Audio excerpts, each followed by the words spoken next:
Guys, it has been a long time since I've recorded a video, but I felt compelled to do this. One, I've been missing it, and two, I feel like I need to say something as a scientist, given that I have lots of friends and family who are not scientists that span the political spectrum, and I feel like many of them, again, across the political spectrum, are unaware of what's currently happening in America with respect to science.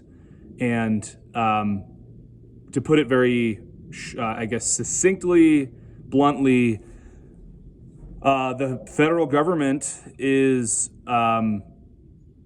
trying to reduce the amount of support, public support, tax dollar support for scientific research. That is what I do for a living. I'm a marine biologist, and I have spent decades studying marine life with the overall goal of trying to make marine ecosystems that humankind depends on sustainable.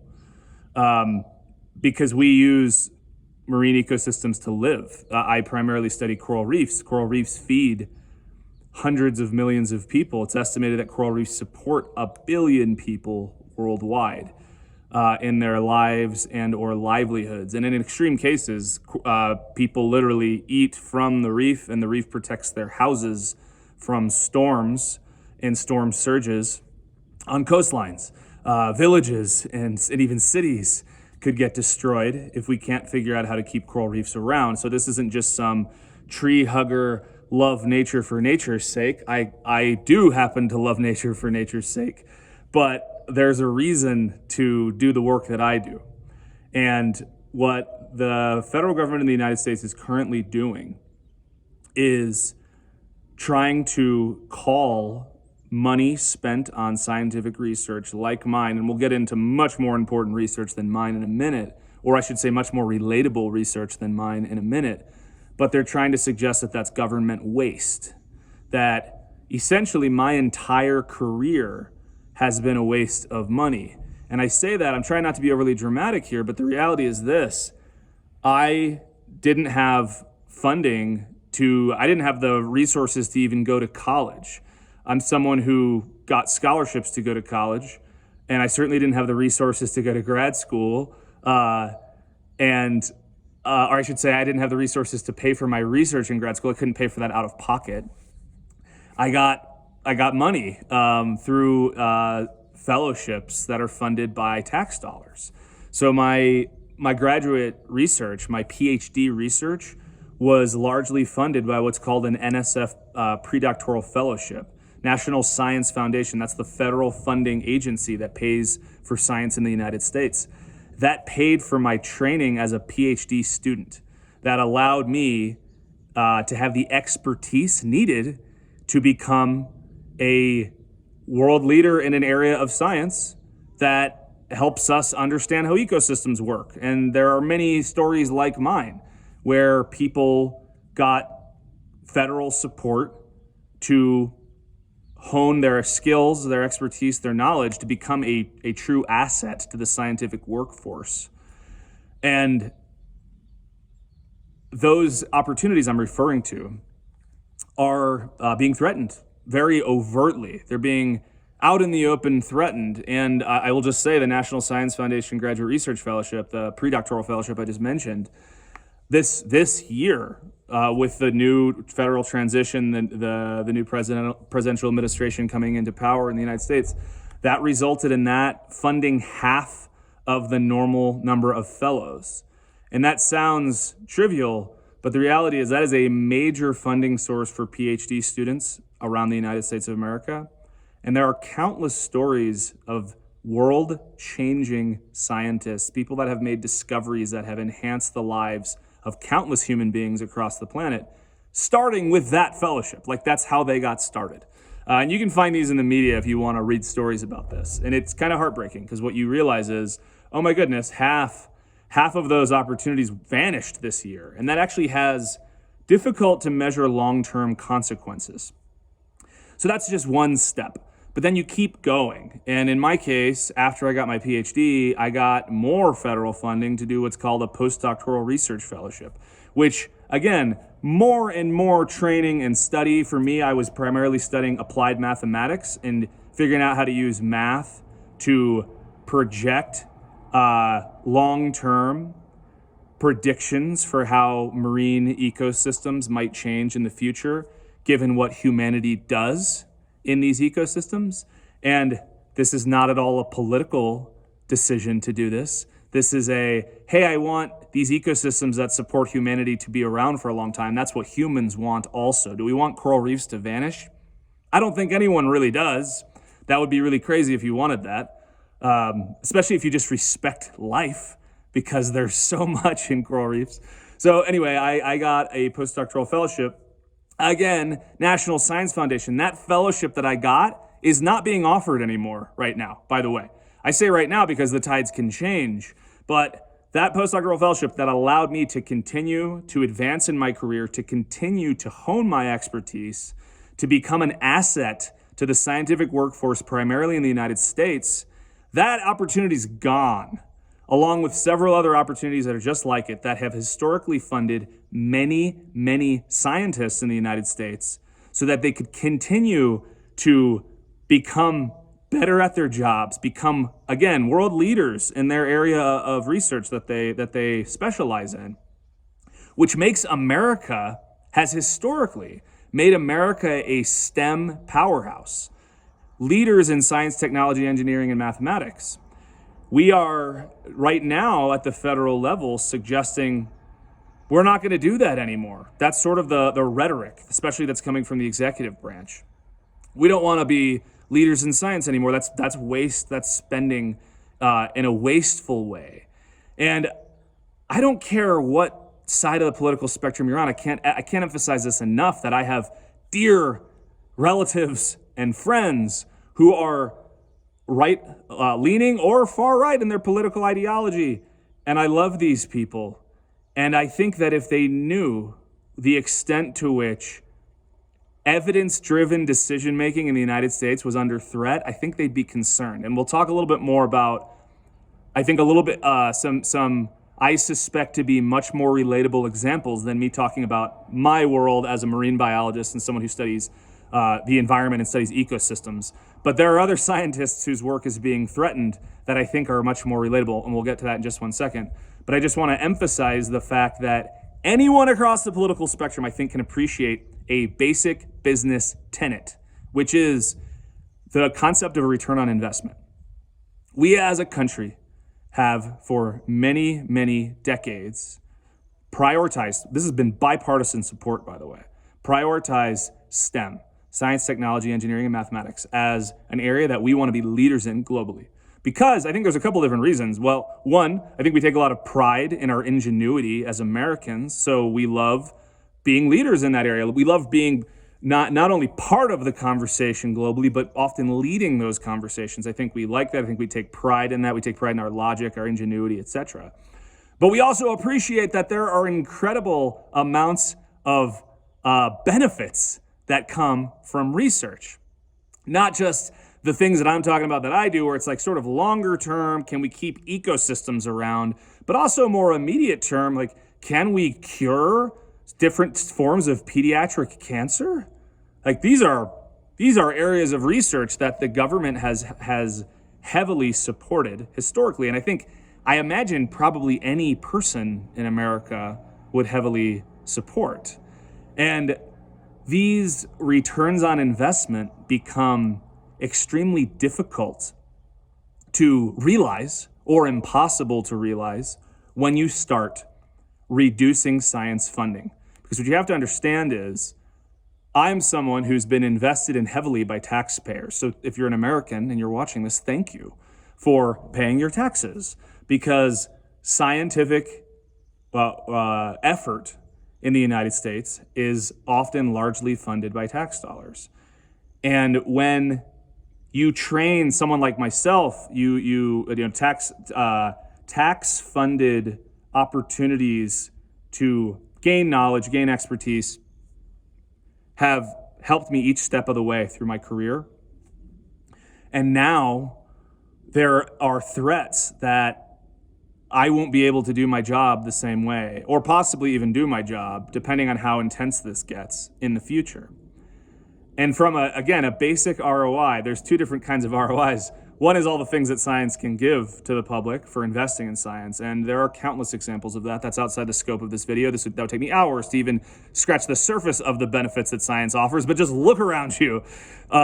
Science is likely the driving force underlying almost everything that's around you that you care about when it comes to technology. And especially nature, like I'm surrounded by nature right now, and our ability to effectively manage and preserve nature hinges on evidence, and evidence is collected rigorously through the scientific process. So that's really important. But then the other ROI is you invest in ingenuity, you invest in expertise, you invest in your American workforce, you want to retain American talent. You put all this in, you get these leaders in their fields, and then you're like, you know what? Actually, we don't want to invest in that anymore. We're not going to waste money. We don't care about evidence anymore. That's a wild thing to think and say out loud, by the way. But then think about it from oh my goodness, we just poured all this money into this expert who could spend decades doing high quality work that they're incredibly passionate about that could help humanity. And now that's all in question? We're going to just give up decades of an ROI on this person? This is just one person, by the way. We're talking about scientists across the country are dealing with what I'm talking about right now. So let's talk a little bit more about relatability. So you may be watching this. Hopefully you're still watching this, and you may think, you know what? I don't care about the long-term sustainability of ecosystems. And again, if you say that, I would probably argue, think about it a little bit in terms of what humans are getting out of these ecosystems, because I learned a long time ago that I'm not going to sell people across the political spectrum on my work by saying, yeah, I know nature, we want to keep nature, it's beautiful, right? Don't you love nature? Like, it's incredible. If you believe in a higher power, the higher power created, the opportunity for this to happen, right? So there's that, but then there's the economic side, and the fact that we derive incredible economic benefits from sustainable resource use. Sustainable resource use is the future of humanity. We get countless resources from nature. So anyway, I'm going on a tangent here, but I just want to say, I'll probably have to make multiple videos about this, but I want to kind of end with something that I think is very relatable, and that is, among the scientific research that is under threat right now, and in many cases has been directly cut very recently under recent executive orders, is pediatric cancer research, and just cancer research. I tend to think pediatric. I have kids, and I can't imagine anything worse than my kids getting sick with a really serious illness. So my heart goes out to families that have to deal with that sort of thing. But one of the things that I think is really wonderful about America historically, this is true for other countries also, that have invested heavily in scientific research. We operate on the cutting edge. So when there is a type of disease for which we are investing heavily in new approaches to mitigate that disease, reduce its effects, or even get rid of it, cure it. We can tell families, hey, we're working on these things right now. There's actually this experimental treatment you could try. Sometimes that saves lives, but even if the experimental treatment doesn't, the entire train of progress in resolving these incredible challenges, these incredible scientific challenges of how to conquer different types of cancer that have historically just wiped people out, that is what science can and does do. And again, that's being called in many cases, that's being lumped into this waste category. And there is rhetoric that we don't need that anymore.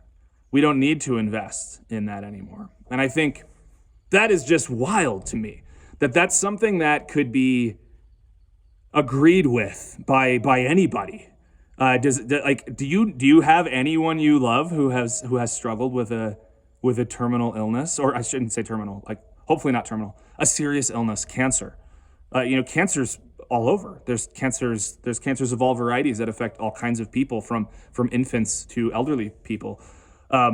it's hard to imagine unless you have a tiny, tiny social network and world and family, etc. It's hard to imagine that you wouldn't have multiple people that you love or have loved that have suffered from cancers, that our scientists in America have historically been well-resourced to investigate and try to resolve and try to find cures for. And that, again, is being threatened right now.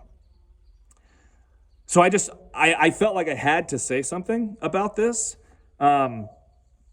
This is not meant to be any sort of political statement. I realize that I am referencing the executive branch because the executive branch has taken unprecedented steps, and many would argue oversteps, in trying to regulate government spending, when that is actually the power of the purse is supposed to be in the hands of Congress. So I think that should give all of us pause, whether you're a Republican or a Democrat or you don't identify with a party. I understand all of those different ways of living.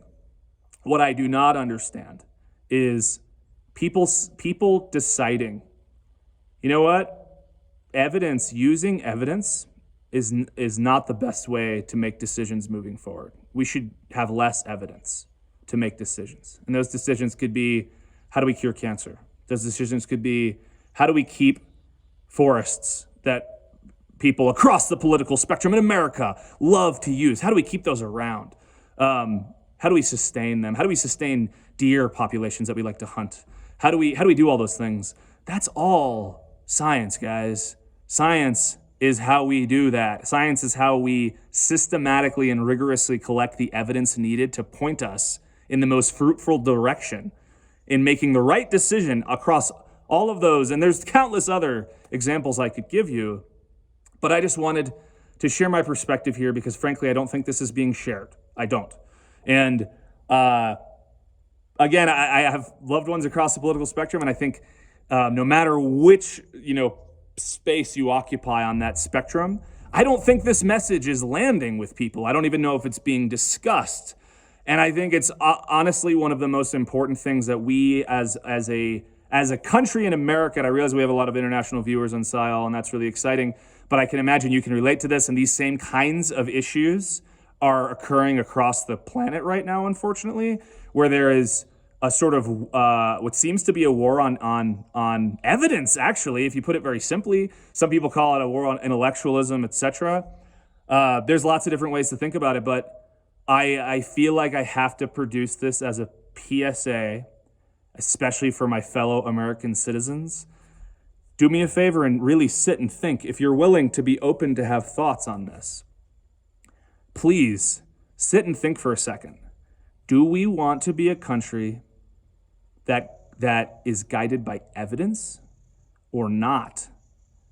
And if the answer is yes, we do, then I would say start thinking about how you can be instrumental in fighting for that reality that we have up to now really benefited tremendously from, because that's the route we have taken historically. We've decided to invest in evidence.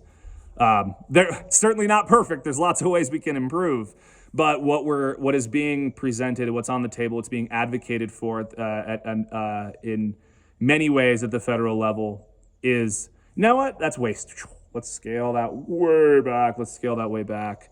And I think that is an atrocity and terrifying, and will have negative consequences that are frankly just very difficult to even estimate because they would be so far-reaching and so long-term.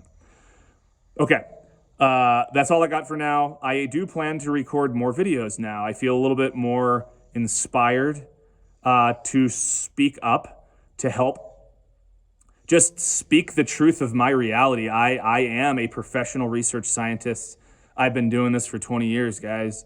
And you, especially if you're an American, you've been instrumental. Your tax dollars have made my career possible. You've allowed me to become an expert, and you've allowed me to leverage my expertise to produce results, to produce an ROI for you. And I am just one of so many scientists in America that have this same story, that want so desperately to use their expertise to try to help the world help humanity first and foremost in many cases, and it's under threat.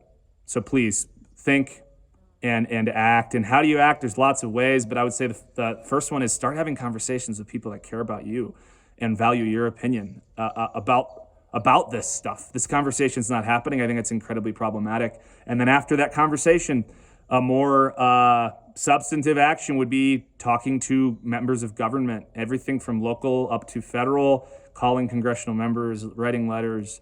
That stuff matters. People are beholden currently in our current democratic system in America. They're beholden to their constituents. So political representatives are beholden to their constituents. So exercise that power.